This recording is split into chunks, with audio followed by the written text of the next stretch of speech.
Assalamualaikum warahmatullahi wabarakatuh. Alhamdulillah wassalatu wassalamu ala Rasulillah wa ala alihi wa ashabihi wa man walah. Asyhadu an la ilaha illallah wahdahu la syarika lah wa asyhadu anna Muhammadan abduhu wa rasuluhu la nabiyya ba'dah. Amma ba'd. Anak-anak sekalian yang Ustaz cintai dan Ustaz banggakan, rahimani wa rahimakumullah. Insyaallah kita akan melanjutkan materi kita dari mapel akidah. Kita ambil pembahasannya dari kitab Al-Usul Ats-Tsalatsah karangan Syekh Muhammad Ibnu Abdul Wahhab rahimahullahu taala. Kita akan masuk pada perkara yang kedua dari 4 perkara yang wajib untuk diketahui oleh setiap muslim dan muslimah. 4 perkara yang wajib untuk dipelajari dan diketahui dan diamalkan oleh seorang muslim dan muslimah. Ya, dibuka bukunya halaman ke-22. Ya, halaman 22. Di sini disebutkan ats-tsaniyatu, yang kedua setelah yang pertama kemarin. Perkara yang pertama ya, al-ula adalah al-ilm, yaitu ilmu, mempelajari ilmu.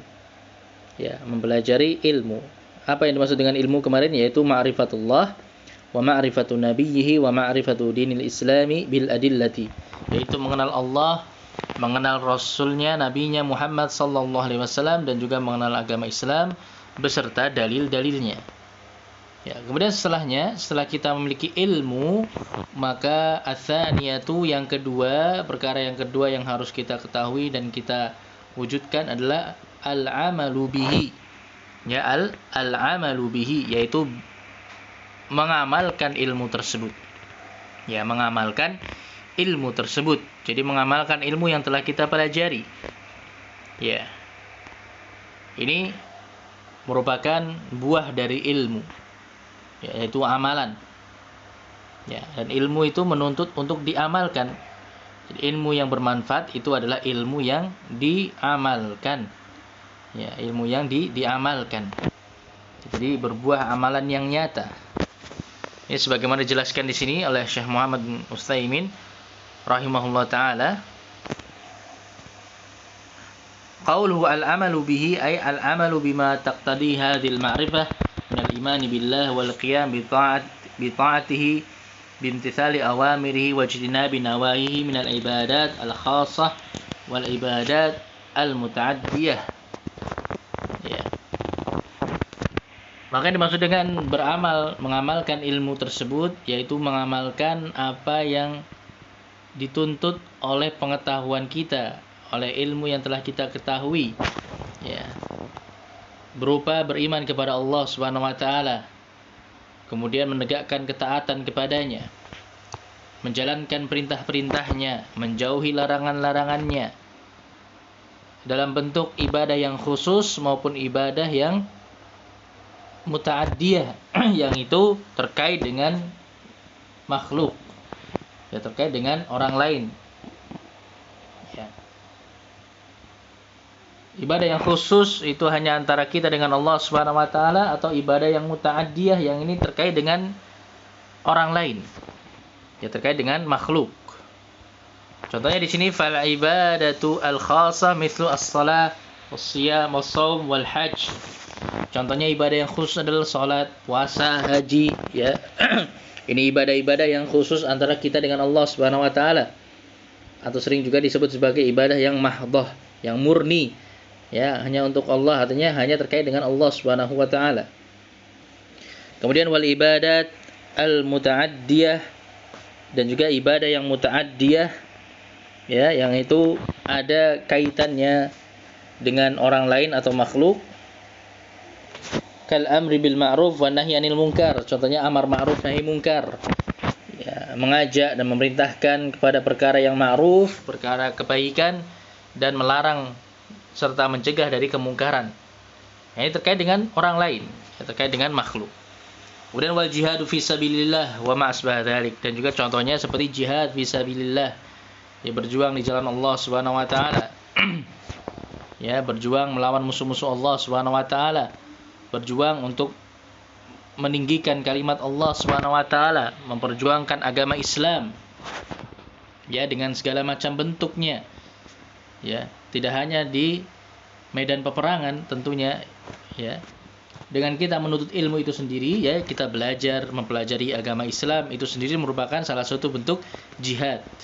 Yang mana nanti dengannya kita bisa memperjuangkan agama Islam, kita bisa mendakwahkan agama Islam kepada orang lain, bisa mengajak orang lain kepada agama Islam.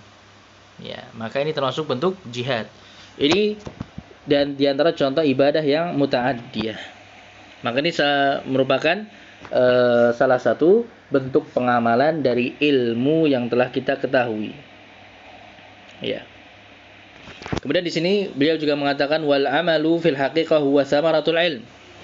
Ya, amal saleh yaitu amalan ibadah, amal saleh, amal kebaikan itu pada hakikatnya merupakan buah dari ilmu. Ya, buah dari ilmu. Ya, buah dari ilmu yang telah kita pelajari. Faman amila bila ilmin faqad syabahan nasara. Maka barang siapa yang dia beramal tanpa ilmu, maka dia menyerupai orang-orang Nasara. Ya, karena orang-orang Nasara mereka beribadah, beramal tanpa ilmu. Hanya ikut-ikutan saja, hanya sekedar mengikuti tokoh-tokoh panutan mereka. Ya, orang-orang yang dianggap sebagai sebagai para ulama mereka, ahli ibadah mereka. Mereka ikuti tanpa ilmu. Yaitu orang-orang Nasara. Waman alima walam ya'mal faqad syabahal yahud. Sedangkan orang yang berilmu tapi tidak mau beramal, maka dia menyerupai orang Yahudi. Karena orang Yahudi mereka punya ilmu tentang Alkitab, ilmu tentang kitab suci yang Allah turunkan kepada mereka. Ya, tapi mereka tidak mengamalkan ilmu yang ada pada mereka. Bahkan mereka menyembunyikan ilmu. Ya, mereka menyembunyikan ilmu, menyembunyikan kebenaran dari manusia. Padahal mereka sudah tahu mana yang hak, mana yang batil. Tapi mereka meninggalkan yang hak dan lebih condong, atau mereka justru condong kepada kebatilan. Ini orang-orang Yahudi. Yang mereka tidak mengamalkan ilmu yang ada pada mereka. Maka intinya, ya kita apabila sudah belajar, ya sudah mempelajari ilmu yang terkait dengan agama Islam, agama kita ini, maka tentunya ilmu tersebut harus membuahkan amalan, harus membuahkan amalan ya. Jadi harus kita amalkan ilmu tersebut agar menjadi ilmu yang bermanfaat. Kemudian selanjutnya ats-tsalitsatu ad-da'watu ilaih. Yang ketiga, perkara yang ketiga yang harus kita ketahui dan harus kita wujudkan dalam diri kita adalah ad-da'watu ilaih, mendakwahkan ilmu. Ya, mendakwahkan ilmu, yaitu mengajak orang lain kepada apa yang telah kita pelajari, ilmu yang ada pada kita, yaitu mengajak orang lain kepada agama Islam, kepada ajaran agama Islam yang lurus. Ya, ini mendakwahkan agama Islam, ya, mendakwahkan apa yang telah diturunkan oleh Allah Subhanahu wa taala kepada Rasul-Nya. Maka ini perkara yang ketiga, yaitu ad-da'watu ila ma ja'a bihi Rasul sallallahu alaihi wasallam min syari'atillahi ta'ala. Ya. Yaitu mendakwahkan menyeru manusia, mendakwahi manusia pada apa yang telah dibawa oleh Rasulullah sallallahu alaihi wasallam berupa syariat dari Allah Subhanahu wa taala. Yang berupa syariat dari Allah Subhanahu wa taala. Ya. Maka ini perkara yang berikutnya. Jadi kita harus memiliki andil, memiliki peranan dalam berdakwah. Ya, dalam berdakwah. Ya.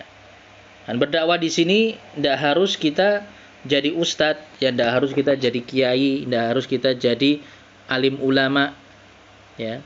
Sesuai dengan apa yang kita miliki dari ilmu, ya, ilmu yang kita miliki dan juga kemampuan kita, maka kita bisa ikut andil dalam dakwah.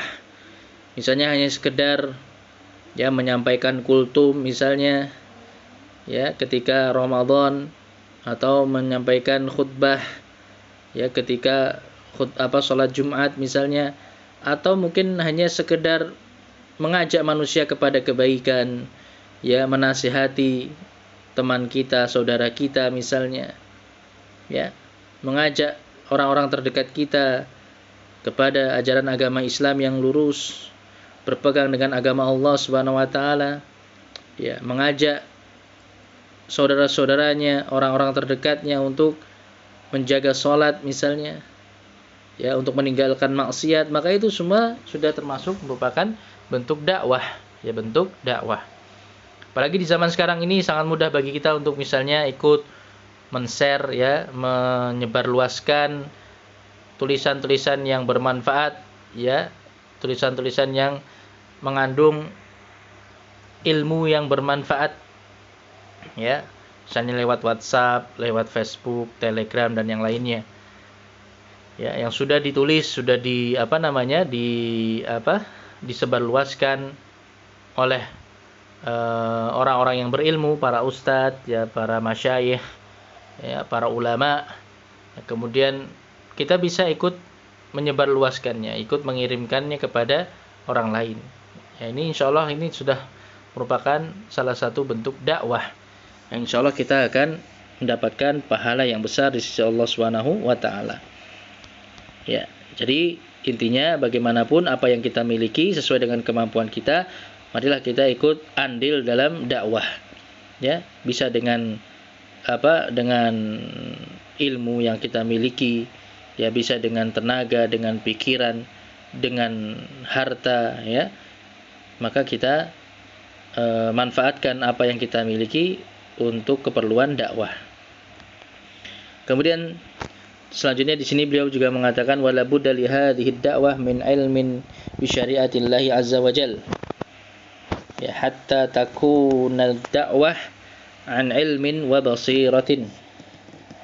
Ya, dan yang perlu diketahui di sini, dakwah di sini harus dibangun di atas ilmu. Ya, harus memiliki ilmu. Orang yang berdakwah itu harus memiliki ilmu tentang syariat Allah Subhanahu wa taala. Sehingga dakwahnya tadi dia lakukan di atas ilmu dan pengetahuan yang jelas, ya. Jadi jangan sampai dia menyampaikan sesuatu yang dia katakan atau dia sandarkan itu kepada agama Islam tanpa ilmu, kemudian dia sampaikan kepada manusia, sehingga nanti manusia menganggap itu merupakan bagian dari agama Islam, padahal itu bukan bagian dari agama Islam, menyelisihi apa yang ada pada agama Islam. Ya, maka ini perkara yang berat. Ya, maka ketika berdakwah itu harus dibangun di atas ilmu. Ya, tidak harus menjadi ulama, tidak harus menjadi seorang ustadz atau kiai. Sesuai dengan ilmu yang kita miliki, apa yang sudah kita ketahui, ya kita sampaikan. Selama memang itu merupakan ilmu yang benar, ya, pemahaman yang benar sesuai dengan pemahaman para salaf, ya, sesuai dengan pemahaman para pendahulu kita dari kalangan para salaf, sesuai dengan pemahamannya para sahabat dan juga orang-orang yang mengikuti mereka dengan baik, ya. Jadi ini dakwah harus dibangun di atas ilmu, ya. Jangan kemudian berdakwah tanpa ilmu, maka ini justru dia akan bisa menyesatkan orang, ya, akan menjerumuskan manusia ke dalam pemahaman yang keliru dalam beragama, ya. Ini sebagaimana dinyatakan dalam surat Yusuf, ya, ayat yang ke-108, Allah Subhanahu wa taala berfirman, "Qul hadhihi sabili ad'u ila Allah ala basiratin ana wa man ittaba'ani wa subhanallahi wa ma ana minal musyrikin." Katakanlah, wahai Muhammad, inilah jalanku. Aku menyeru kepada agama Allah Subhanahu wa taala ala basiratin, di atas basirah, ya, di atas ilmu, ya. Maka di sini ala basiratin ini pentingnya di atas ilmu, ya. Jadi dakwah itu harus dibangun di atas ilmu. Nah, kemudian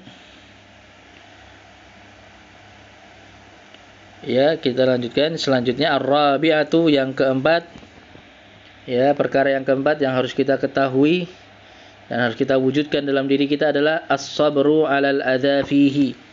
Ya, as-sabru 'alal adza fihi, bersabar dalam berdakwah. Ya, bersabar dalam berdakwah. Namanya kita menyampaikan kebenaran, ya, namanya kita menyampaikan kebenaran itu pasti akan ada yang menyelisihinya, akan ada yang memusuhinya. Ya, karena senantiasa iblis dan bala tentaranya itu tidak akan tinggal diam ketika kebaikan atau kebenaran itu disebarluaskan. Ya, maka kita harus bersabar. Ya, namanya kita berdakwah itu pasti ada halangan, ada rintangan, ada ujian. Ya, maka kita harus bersabar ketika berdakwah. Sebagaimana dahulu Rasulullah SAW juga dalam berdakwah beliau banyak mendapati gangguan, ya, banyak mendapati celaan, ejekan, cemoohan, ya. Bahkan beliau terkadang juga disakiti secara fisik, ya. Maka ini termasuk bentuk ujian dalam berdakwah. Ya, ujian dalam berdakwah yang butuh kepada kesabaran. Ya, butuh kepada kesabaran. Ya, maka ini perkara yang harus kita ketahui, ya, dalam berdakwah, dalam menyampaikan kebenaran, dalam mengajak manusia kepada kebaikan, itu pasti ada orang-orang yang tidak suka, orang-orang yang tidak senang, orang-orang yang memusuhi, yang berupaya untuk menghalang-halangi kita. Ya, berupaya untuk menghalang-halangi manusia dari kebaikan, dari kebenaran. Yaitu mereka termasuk wali-walinya syaitan, ya. Wali-walinya syaitan, wakil-wakilnya syaitan yang ada di atas muka bumi ini dari kalangan manusia. Yang mereka senantiasa memusuhi orang-orang yang membawa kebenaran, yang membawa kebaikan. Ya, yang mendakwahkan agama Islam, agama yang lurus, agama yang benar. Maka ini butuh kepada kesabaran. Ya. Sebagaimana ini dialami juga oleh para nabi dan para rasul alaihi wassalatu wassalam, termasuk juga nabi kita Muhammad sallallahu alaihi wasallam. Yang jelas kita harus yakin, ya, bahwasanya ketika kita bersabar di atas kebenaran, kita bersabar di atas agama Allah Subhanahu wa taala, niscaya Allah Subhanahu wa taala akan menurunkan pertolongannya. Nah, maka ini anak-anak sekalian, rahimani wa rahimakumullah, apa yang kita bisa pelajari pada kesempatan kali ini, ya, mudah-mudahan bermanfaat dan bisa dipahami. Apabila ada kesalahan, Ustaz mohon maaf. Alhamdulillahirabbil alamin wa sallallahu wasallam ala nabiyyina Muhammadin wa ala alihi wa ashabihi ajma'in. Subhanakallahumma wa bihamdik asyhadu an la ilaha illa anta astaghfiruka wa atubu ilaik. Wassalamualaikum warahmatullahi wabarakatuh.